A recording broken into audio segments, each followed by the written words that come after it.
देखिए बेटा, आप लोग आज 14/12/2024 है। आज हम लोग कक्षा 5 के गणित के 2 चैप्टर पाठ 18 और पाठ 19, पाठ 18 क्षेत्रफल और 19 जो है आयतन और धारिता, ये दो पाठ एक साथ लेकर आ रहे हैं।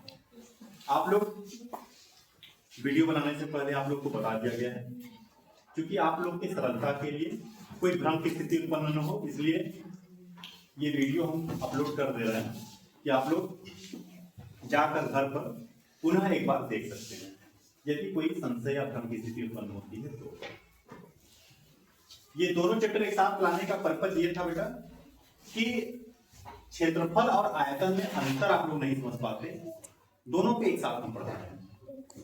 तो आपको यह समझना होगा कि क्षेत्रफल किसका निकलेगा और आयतन किसका निकलेगा। यह महत्वपूर्ण प्रश्न होता है।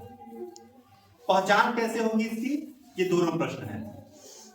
तो प्रश्न है सर्वप्रथम किसका क्षेत्रफल निकलेगा और किसका आयतन निकलेगा। तो क्षेत्रफल वाले पार्ट पे आएंगे तो आपको पता चलेगा बेटा, वर्ग जो है वर्गाकार आपको पता ही है, जिसकी चारों भुजाएं बराबर हो वर्गाकार। लेकिन वर्गाकार ऐसा स्थान जिसका केवल जमीन हो, यानी सतह हो, सरफेस, ठीक है। ऐसे आकार जिनकी सतह हो, जिसमें ऊंचाई न हो, उनका क्षेत्रफल निकलता है। सेम यही प्रक्रिया आयत में भी होती है। आयत आप लोग जानते ही हैं, आयत का अर्थ है मतलब सीधा था कि आमने सामने की जो भुजाएं बराबर हो उसे आयत करते हैं। लेकिन इसमें भी वही शर्त है। क्या शर्त है? कि क्षेत्रफल निकलने का शर्त यही है कि इसमें ऊंचाई नहीं होगी, केवल जमीन होगा, सतह होगा। तो आयताकार कोई एरिया जिसका केवल क्षेत्र हो यानी सतह हो, उसका क्षेत्रफल निकलेगा। आप लोग देख लीजिए, वर्ग का जो क्षेत्रफल है भुजा गुणित भुजा, क्योंकि चारों भुजाएं बराबर हैं तो इसका क्षेत्रफल होगा भुजा गुणित भुजा, यानी भुजा स्क्वायर। भुजा की घाते 2। और आयत का क्षेत्रफल क्या है? लंबाई गुणित चौड़ाई, क्योंकि आमने सामने की लंबाई बराबर है और चौड़ाई बराबर है, इसलिए क्षेत्रफल इसका लंबाई गुणित चौड़ाई। क्लियर? ठीक सेम प्रक्रिया इसमें भी होगी। पार्ट आयतन और धारिता।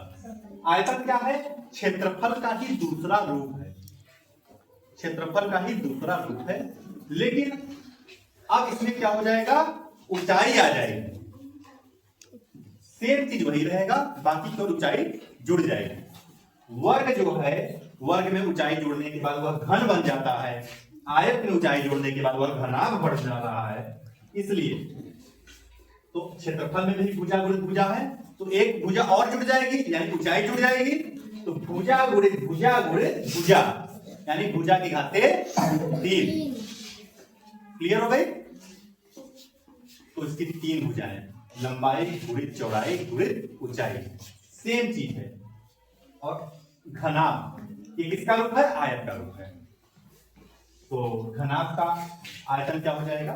लंबाई गुणित चौड़ाई गुणित ऊंचाई। ठीक है।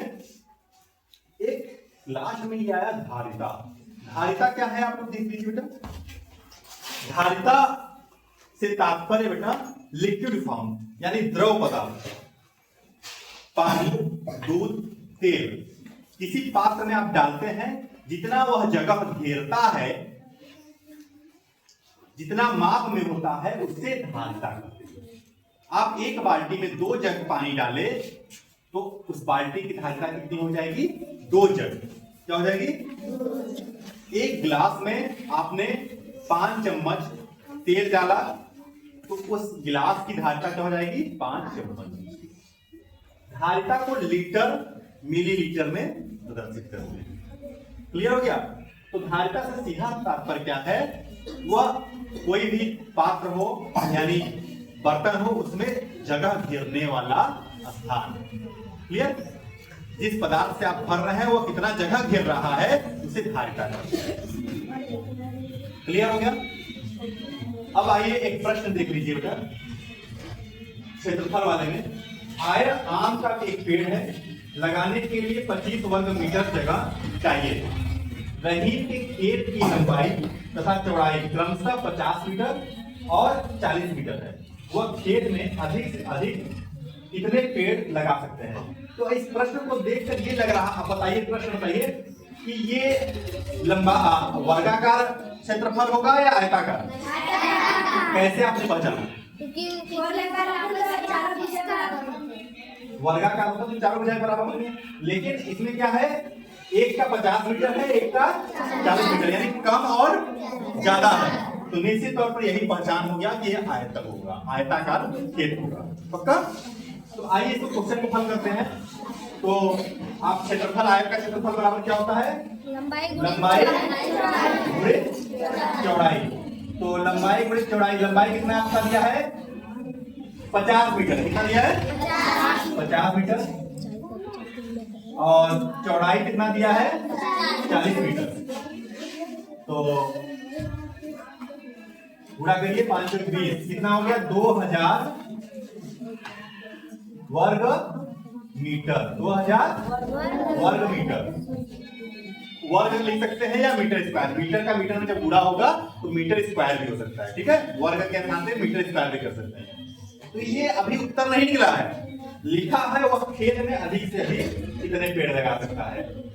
25 वर्ग मीटर जगह घेर रहा है। तो इसमें आप किससे भाग दे दोगे? 2000 में 25 से भाग दे देंगे तो आपका उत्तर निकल जाएगा। तो 25 से भाग देंगे, कितना हो जाएगा? 80। 25 80 में क्या करेंगे? 25 से भाग देंगे 2000 में, 80 वर्ग मीटर आ जाएगा। ठीक है, इसका उत्तर समझ में आया कि नहीं? ठीक है, आप लोग जाकर वीडियो को एक बार पुनः देख सकते हैं। नहीं समझ में आता तो दूसरी बार देखिए, तीसरी बार देखिए, लेकिन वीडियो को और से देखकर समझिए। ठीक है, धन्यवाद।